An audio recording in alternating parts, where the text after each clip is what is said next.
1978 Yamaha DT175 in the garage today doing fork seals. They are leaking, and you don't have to take the tank or the seat or plastics off to do this job. I just have it in here in the garage, and I'm just taking care of some other issues while I had it here.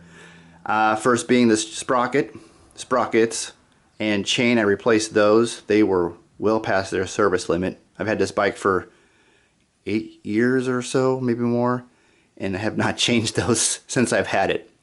So went ahead and got those put on. The chain that was, I mean, like I said, they were done, but brand new chain, new tasty sprockets. And while I had it here, I cleaned the carburetor, cleaned the inside here. This was really just caked on dirt. It's been a while since this has been looked at, so I just freshened it up, took the rear shock out and cleaned it. And oh yeah, this is a little side note for Cosmodo. If you're watching, dude, this is the snorkel that you got in your lot that you picked up. If people who don't know Cosmodo, he's got a 1978 DT175 as well, and he got some parts he got. This came in his lot. He didn't know what it was. Goes to your air box, just an air breather, or it's where an intake, so to speak, for the air box. There's that. And what else? Oh, the battery. Put a new battery in because the one that was in there was corroded, had a bunch of corrosion on the post, and the negative lead, it was corroded, basically falling off of the battery. The corrosion just broke the lead right off, so it wasn't even connected. So I got a new battery, soldered some new terminal wires, put that in. That's ready to go, and just give everything a good cleaning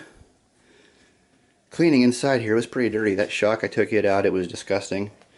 So that's all freshened up, good to go. So let's get into these forks. First thing I'm going to do is just go ahead and get what's left of the fluid out. This is a little drain bolt. Come on, focus. Just unscrew that, pump the forks, square out what's left of the fluid in there. Do that on both legs. And then I'll just save you tearing down the wheel. Alright, before I take the forks out of the triple tree, they're all locked in. The top cap is still intact, hasn't been touched. There's a couple of bolts underneath here, Allen bolts on the DT. These are 6mm hex bolts. So I'm going to get the impact while this is still intact and see if I can loosen them while they're still attached here.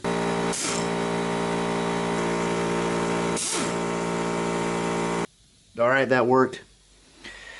Using the impact gun to zip those out while the forks were still in the triple tree is the way to do it. Also, while everything's still tightened up here, just go ahead and loosen this cap. It'll make it a lot easier to break that free while it's still in the triple trees, and then once it's loose, you're good. Undo the pinch bolts and slide the forks out. Use a flat blade here and break that free. Should slide right off of there. Just takes a little bit. It's just pressed on there. Keep rolling it. There it goes. Okay. Then I got a dust cap right here. There you go. Slide that dust seal. Next, there's a little snap ring in here. There it goes. Okay.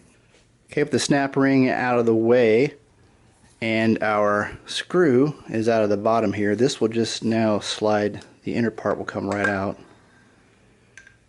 and well as some extra oil. Use a lot of rags. Okay, but anyway, here is our fork seal. We're going to pop that out next. We're going to use the fork seal puller, and I'm just going to do a little bit at a time and just do here, here, here, here, and just work all the way around, a little at a time, around the whole perimeter.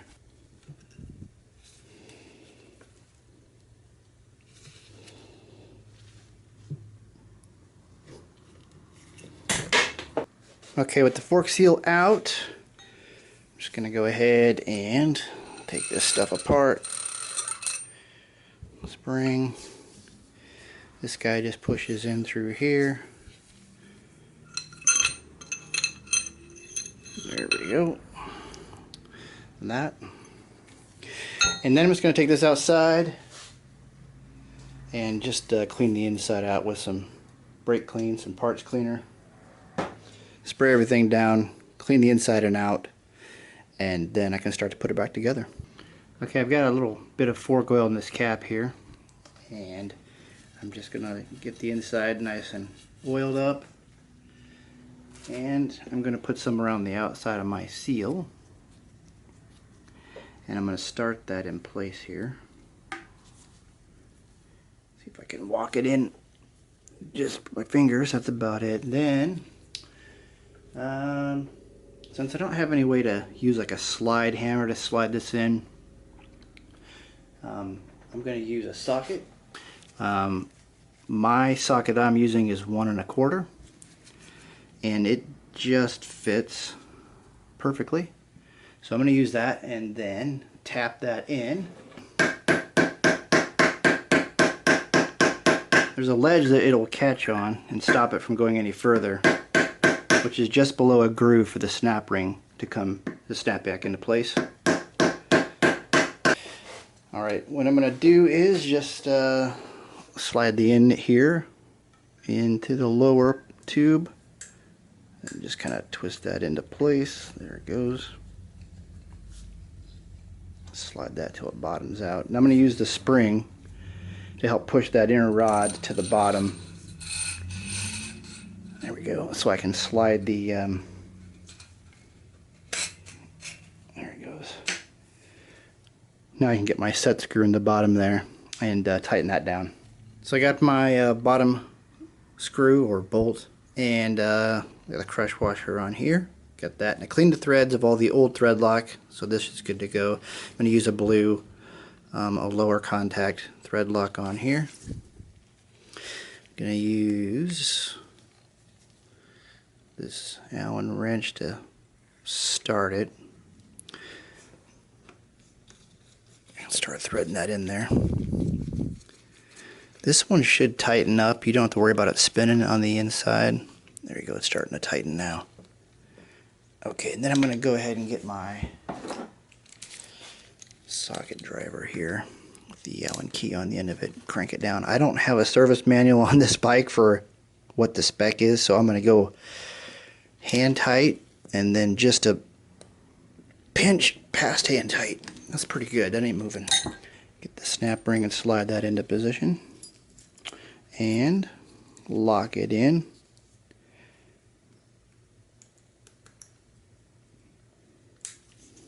With the help of a little small screwdriver, push that into place. There it goes. Alright, now I've got the leg fully compressed. The spring is out. I'm going to fill this thing up pretty full, and I'll measure it in just a moment. I'll show you what I'm going to do. But I'm going to go ahead and pour this oil in here. I don't care if it comes up to the top, or pretty close anyway.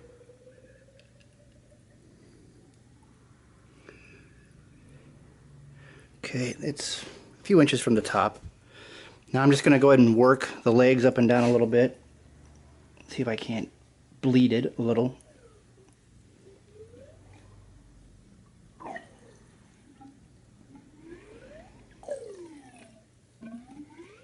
Okay, I'm going to fill it up a little bit more.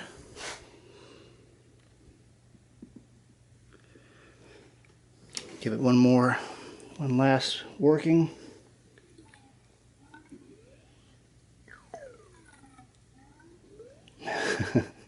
Okay, then to make the recommended oil in these is mostly what's crucial is that they're both the same level. So I've got a tool from Motion Pro. You could just use a pencil and mark, you know, whatever length you desire. I've got about, I don't know, 5 or 6 inches marked on here. What I'm going to do is place this on here like that, and then with the syringe I'm going to be able to pull the level. I'm going to suction the level out to the where the straw ends, and that'll be the same for both forks. So here we go.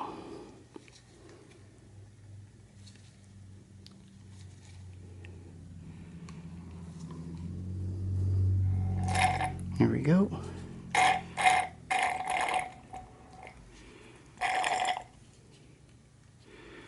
Okay. So that's measured out just right. Now I can put the spring back in and put the cap on, and this leg's ready to go. One more to go. So that's it. That's the fork rebuild for a 1978 DT175. I'll get the tank, the seat, and button up the rest of that stuff in a little bit, but there you go.